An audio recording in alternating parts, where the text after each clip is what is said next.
If you've watched any video about Newfoundland, then you've probably heard people say Newfoundland is so affordable. But here's the truth. Some things are cheaper, some things are surprisingly expensive. And the only way to know if moving here makes sense is to look at the cost of living category by category. Let's go.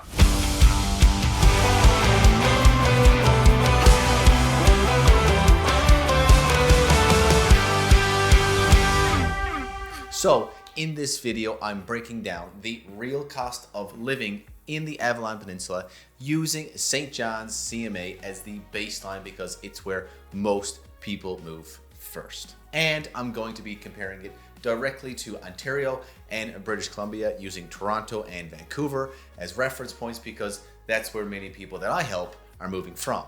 And a quick note before we start, I'm using the most recent official published data available right now, and I will be saying the dates out loud as we go. When I say Avalon Peninsula today, I'm mainly talking about the St. John's metro area, places like St. John's, Mount Pearl, Paradise, Conception Bay South, because cost of living can change a whole lot once you get further outside the city. So let's start with the biggest cost for most people, housing costs. Housing is the headline and it's the main reason Newfoundland gets called affordable. For St. John's, one of the best measures we have is the MLS Home Price Index benchmark because it tracks price trends more accurately than simple averages. As of November 2025, the MLS benchmark price in St. John's was just over $394,000, and the benchmark for a single family home was about $412,000. Now let's compare that to the two big reference markets. In Metro Vancouver, the composite benchmark price was about $1.1 million in November 2025, and in the Greater Toronto area, the Home Price Index benchmark was reported around $962,000 in December of 2025. So just to put that into plain language, if you're coming from Vancouver or Toronto, it's not a small gap. It's the difference between buying a typical home versus feeling like home ownership is permanently out of reach. For rent, I'm using CMHC's rental market survey numbers. These are purpose-built rentals, and it gives a consistent comparison across cities. In the St. John's CMA, the average rent for a 2-bedroom apartment in 2025 was about $1,300 a month. Now compare that to the Toronto CMA, average 2-bedroom rent in 2025 was over, just by a little bit, $2,000. Vancouver CMA, average 2-bedroom rent in 2025 was just over $2,300. So if you're renting, that difference alone can be hundreds, sometimes over $1,000 every single month. But, and I need to say this, rental availability can feel super tight here sometimes, so you still want to plan ahead, especially if you're moving during peak times. But here's why I want to be careful. Newfoundland is not cheap in every way. Housing is lower, yes, but you still have to budget for everything else. Now let's talk about the stuff people don't think about until they move, like utilities and heating. Utilities in Newfoundland can be a surprise category, especially in the winter. On the electricity side, Newfoundland Power's domestic energy charge for July 1st, 2025 was listed around 14.178 cents per kilowatt hour.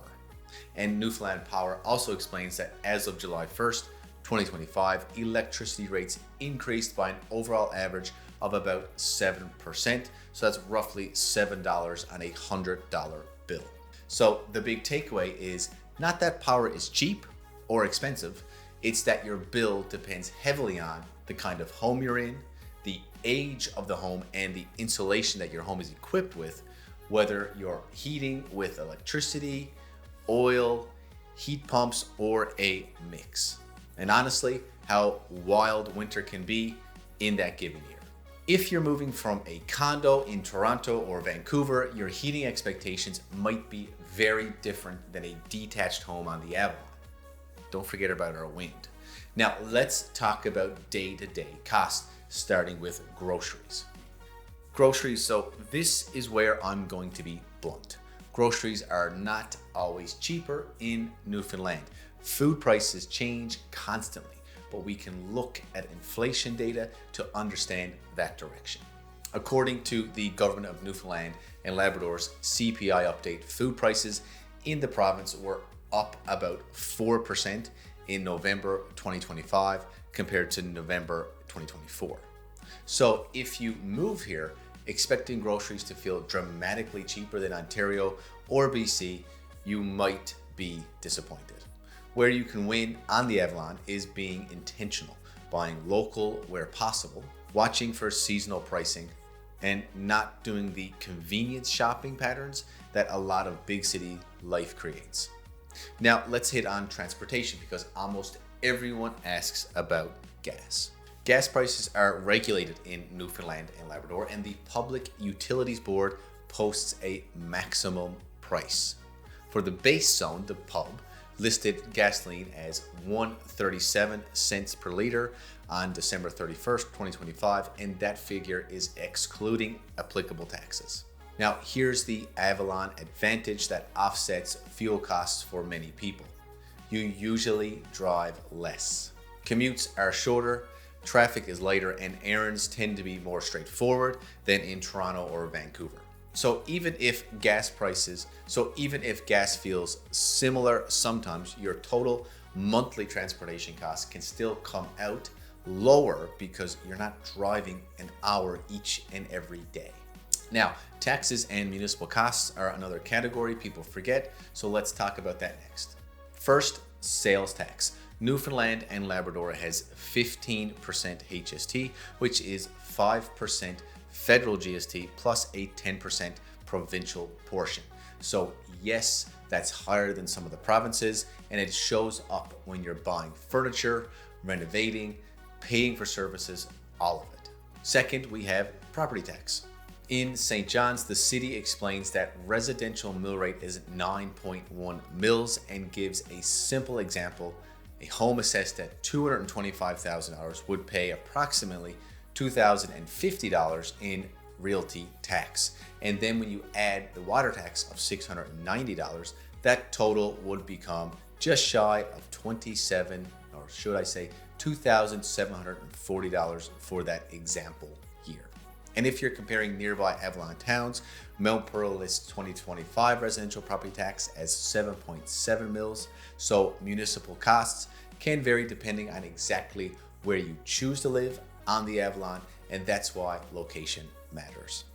Now, the last category people ask about, especially families, is childcare.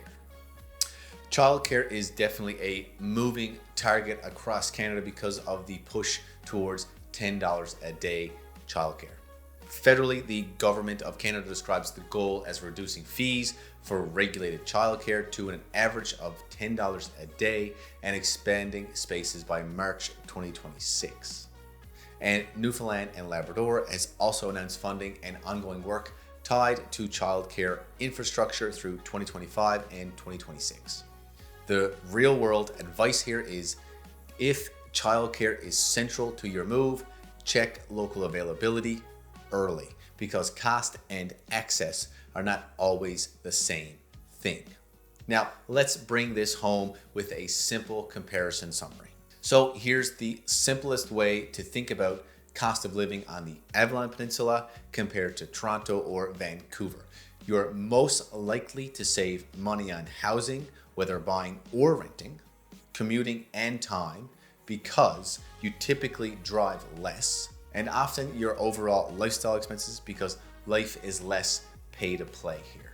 You might pay more, or at least not less, on groceries, depending on your habits, utilities and heating, especially in winter, and Newfoundland's 15% HST, depending on what you buy and how often. We have to ask, is the Avalon Peninsula or St. John's Metro affordable. For many people coming from Ontario or BC, yes, but not because everything is cheaper. It's because the biggest cost, housing, is dramatically different, and that changes your entire monthly budget. If you are thinking about moving to Newfoundland, especially in the St. John's Metro region, you want honest breakdowns like this, make sure you subscribe. In the next video, I'm going to be covering best areas to live, real pros and cons, and what daily life actually looks like here. My name is Ryan Elliott, and I'm a real estate agent with Royal LePage Vision, and I help people move to our province almost every single week, and I would love to answer any of the questions that you might have. Let's go.